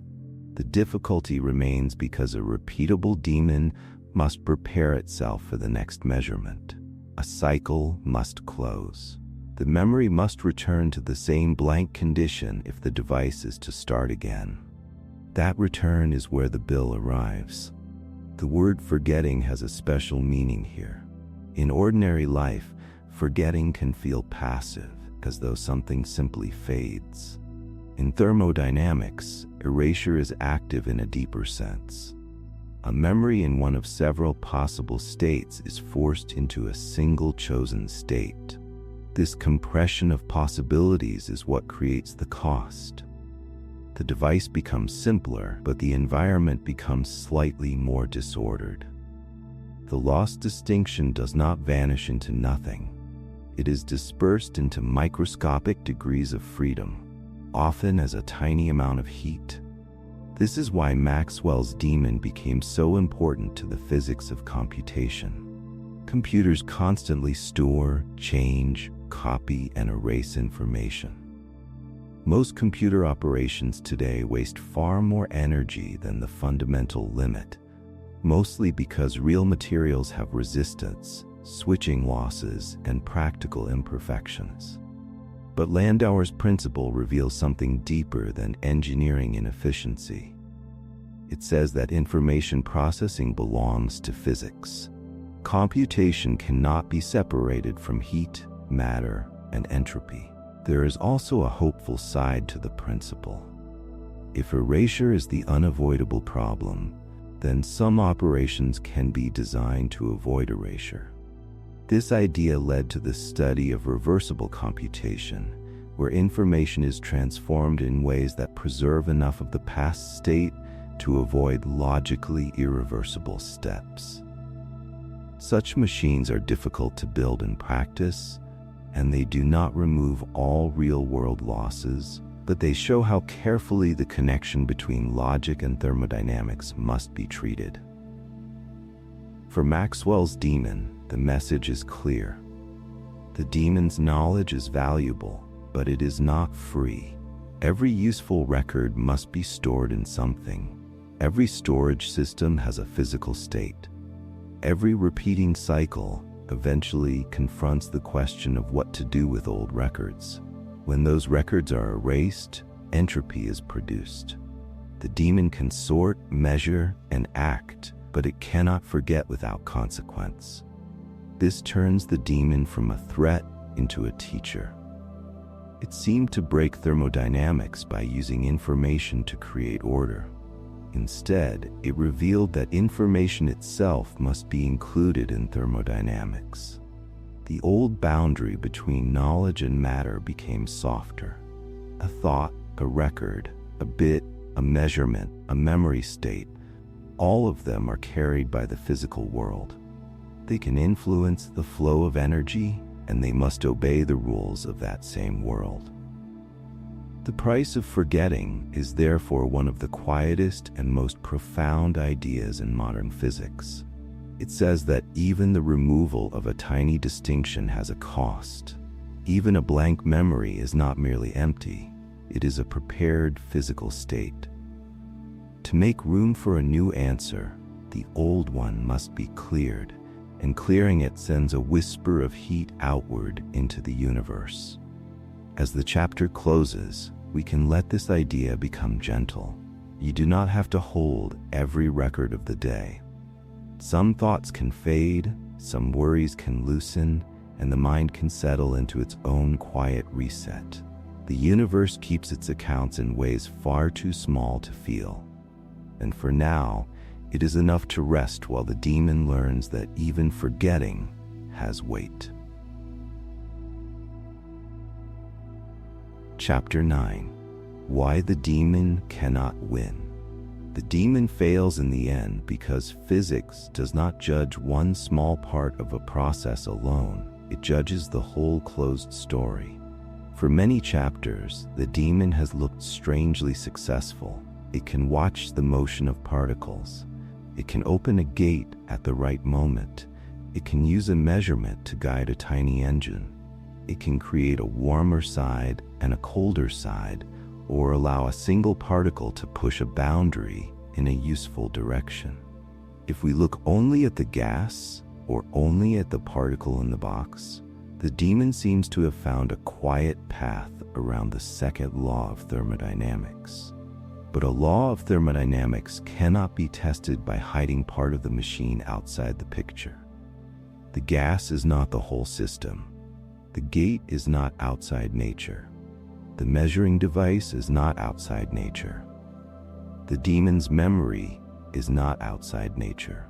The environment that receives heat is not outside nature. When all of these parts are included, the apparent victory begins to disappear.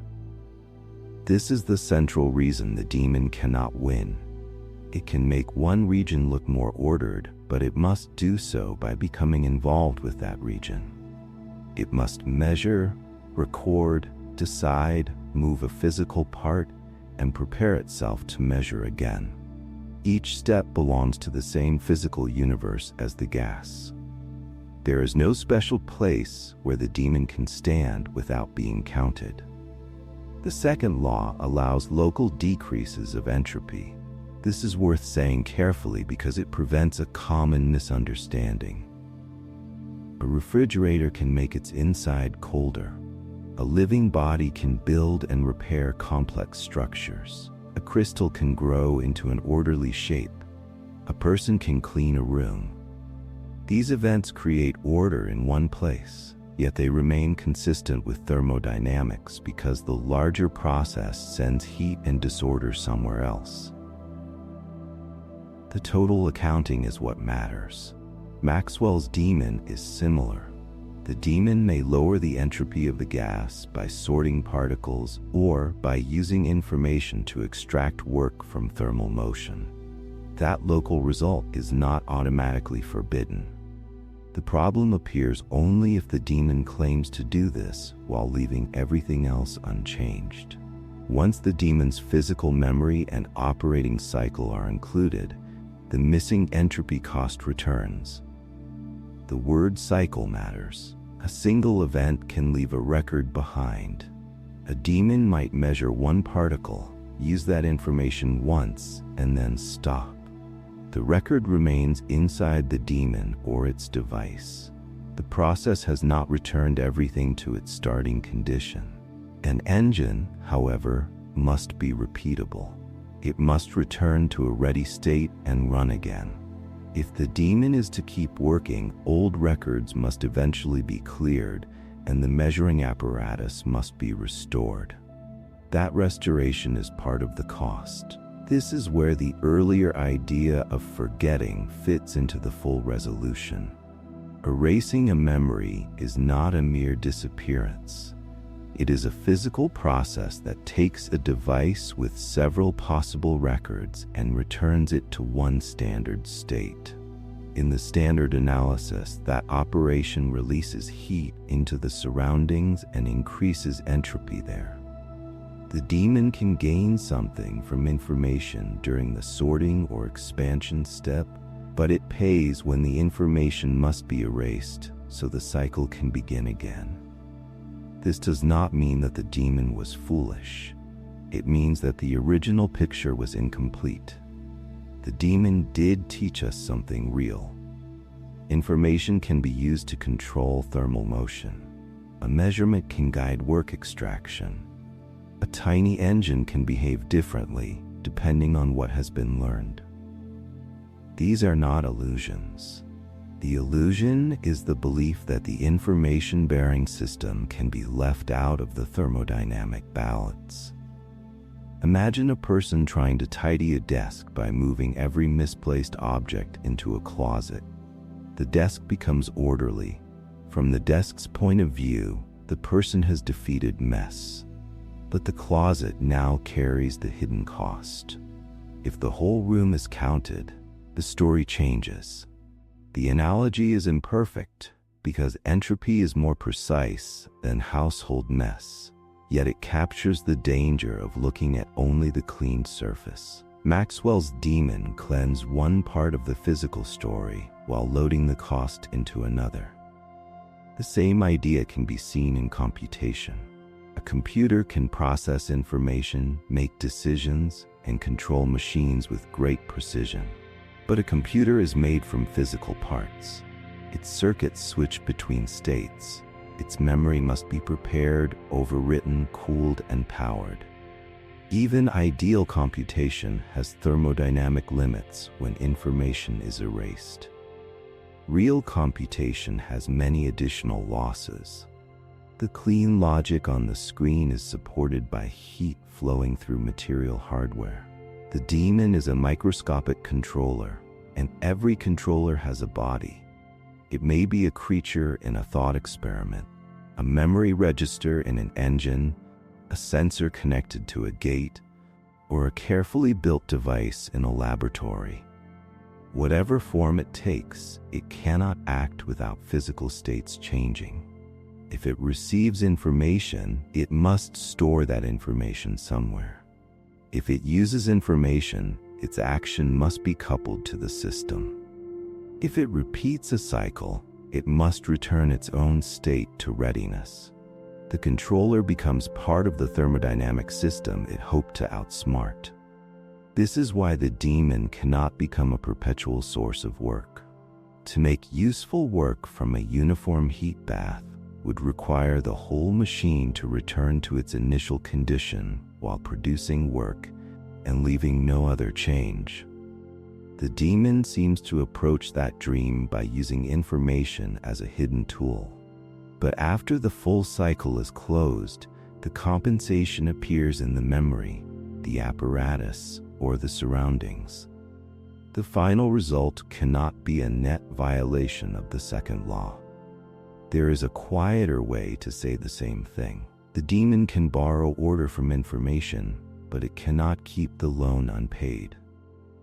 The act of knowing is valuable because it reduces uncertainty and guides action. Yet in a physical world, the record of that knowing must be made, carried, and eventually handled. The second law survives because information is not a ghostly exception. It is part of the world's bookkeeping. This resolution also changes how we understand entropy. Entropy is not merely a sign of ignorance in someone's mind. It is tied to the physical states available to a system and to what can be done with those states. Knowledge can change what an observer or machine is able to extract, but the observer's knowledge is itself embodied. A complete description cannot separate the known system from the device that knows it. The daemon therefore does not destroy thermodynamics. It refines it. Before the daemon, one might imagine heat and work as separate from knowledge. After the daemon, information enters the picture. Thermodynamics becomes connected to measurement, memory, feedback, and computation. The second law becomes stronger because it survives a challenge that seemed to come from the smallest possible intelligence. There is also a lesson about scale. At the microscopic level, fluctuations happen all the time. Small systems can briefly move in ways that look surprising from the perspective of ordinary life. A tiny particle can wander, a small device can be pushed by random motion, and a carefully designed controller can take advantage of those fluctuations. Modern experiments can build systems that resemble daemons in a limited sense, using measurements and feedback to extract work from tiny fluctuations. These experiments do not overthrow the second law. They confirm the deeper version of it by showing where the informational costs appear. So the daemon loses, but it loses beautifully. It does not lose because the idea was childish.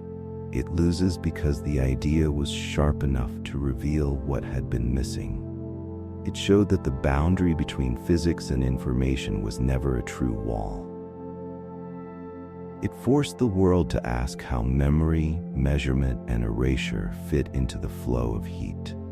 In trying to defeat thermodynamics, the daemon helped expand thermodynamics. This is why Maxwell's little creature remains famous. A weaker paradox would have been dismissed and forgotten. This one survived because it pointed toward a real connection. It made physicists see that the second law is not merely about steam engines, hot metal, cold water, and gas in boxes. It is also about what can be known, what can be controlled, and what must happen when knowledge is reset. At the end of the full accounting, the demon stands at the gate without victory. It can still sort, it can still measure, it can still create local order for a while, but it cannot make the universe pay no price. Every cycle has to close, every record has to be handled, every small game must be balanced somewhere in the wider physical story. And there is something restful in that conclusion. The universe does not need to be guarded against clever tricks. Its laws are patient enough to include the trickster too. As the demon grows quiet beside the gate, you can let the mind grow quiet as well, knowing that even the most restless systems eventually have to settle into the larger balance that holds them.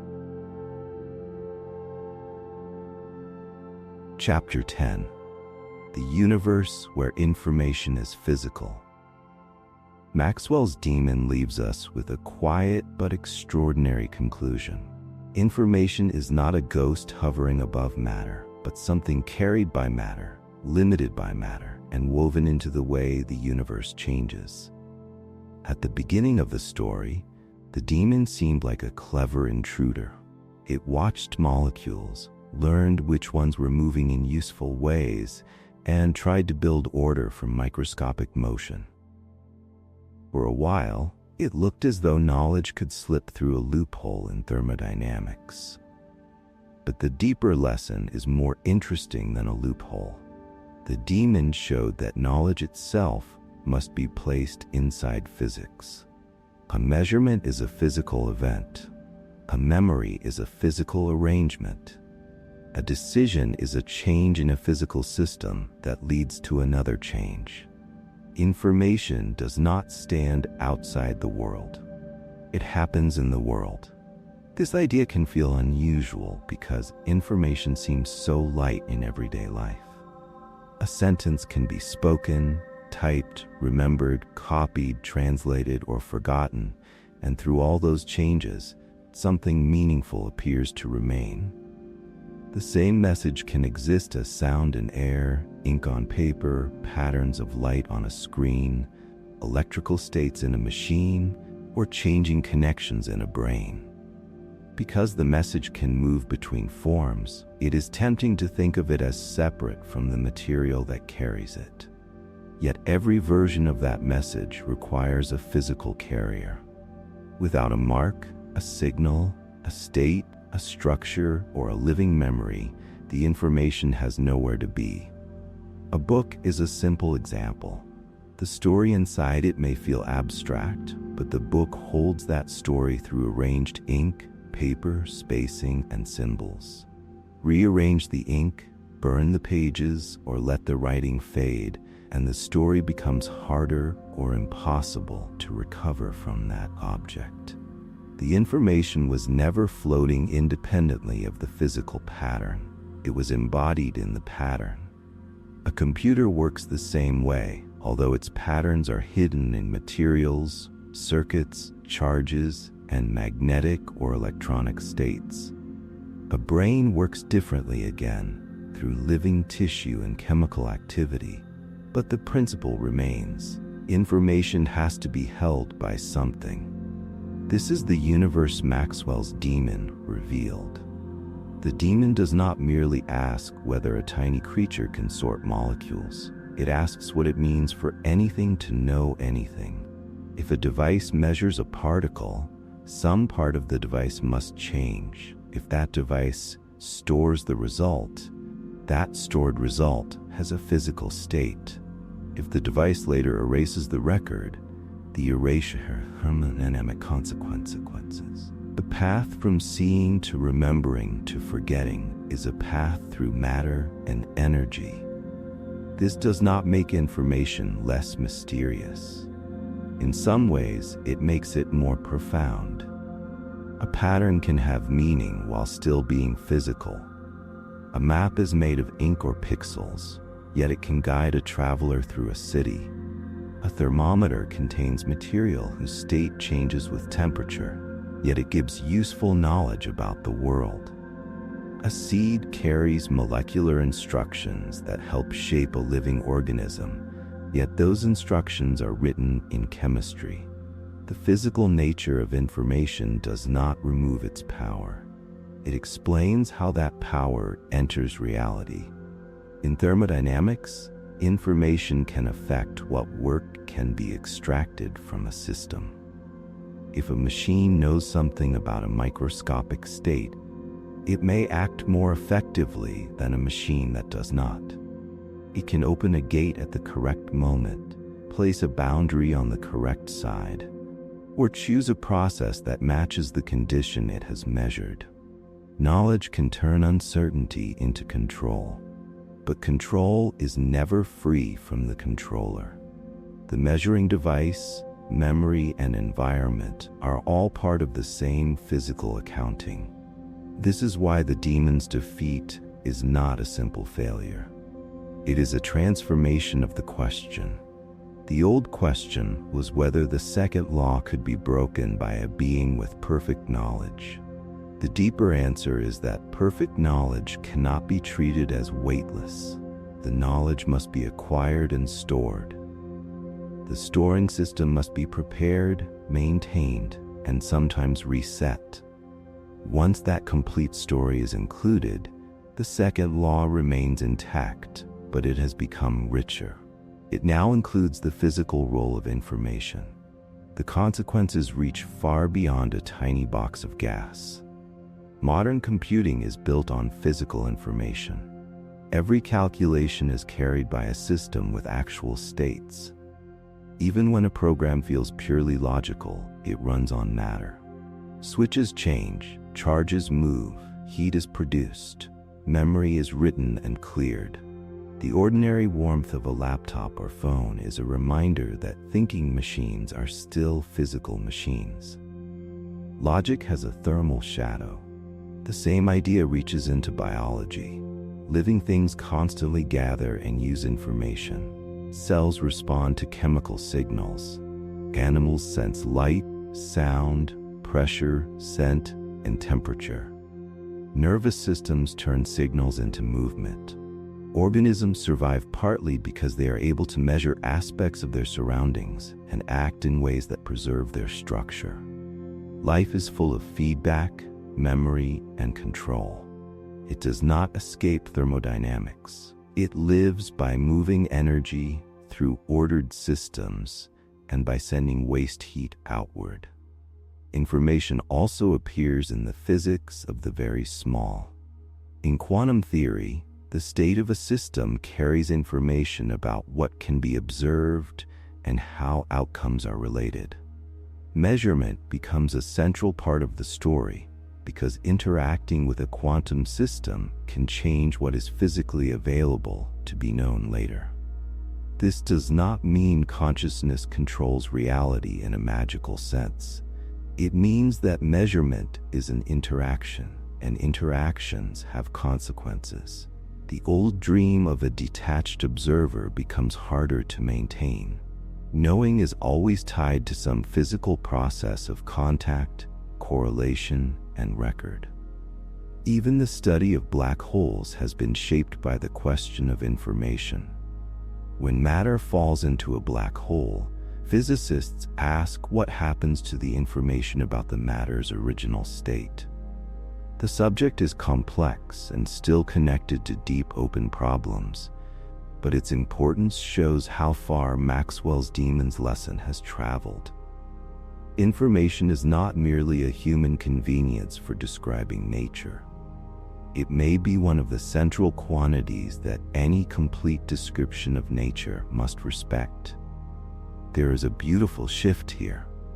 In older everyday thinking, matter seems solid, energy seems active, and information seems like a description added afterward by minds. But modern physics keeps showing that descriptions are not always secondary.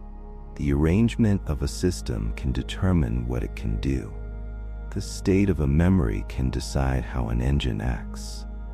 The presence or absence of a record can affect the full thermodynamic balance.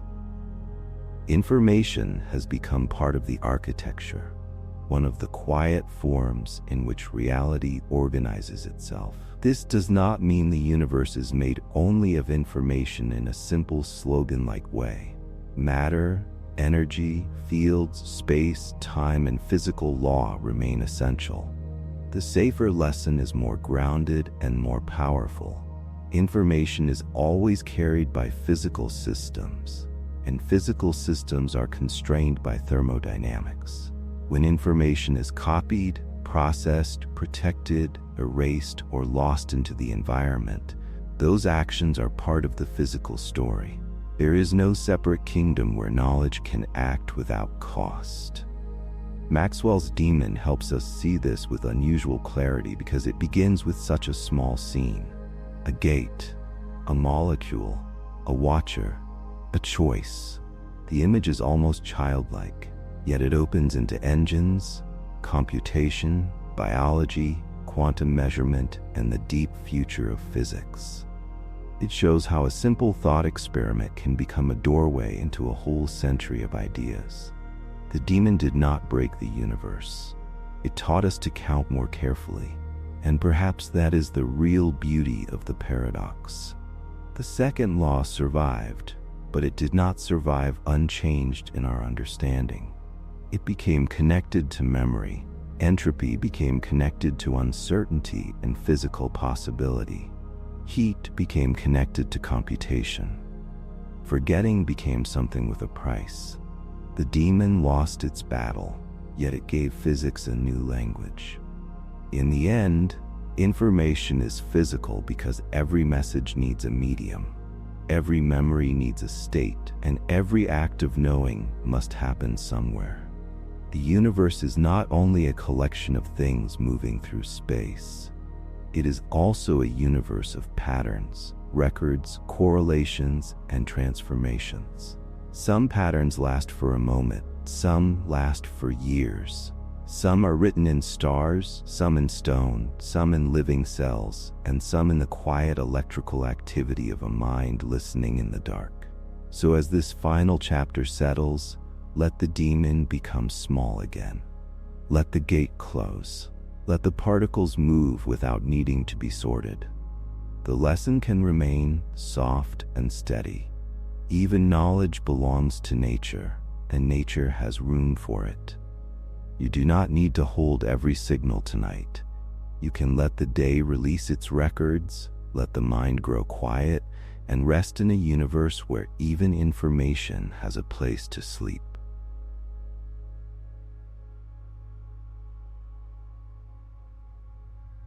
And now, my friend, the tiny gate can close. Maxwell's demon did not defeat thermodynamics. It showed us something deeper, that knowledge, memory, and even forgetting belong to the physical world. Every piece of information needs a place to exist, and every act of erasing it leaves a trace somewhere in the universe. So let the thought rest gently now.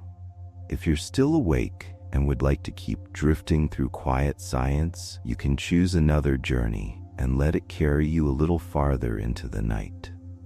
And if sleep is already close, then let the questions fade for now. Thank you for spending this time with me, my friend. Sweet dreams among the stars.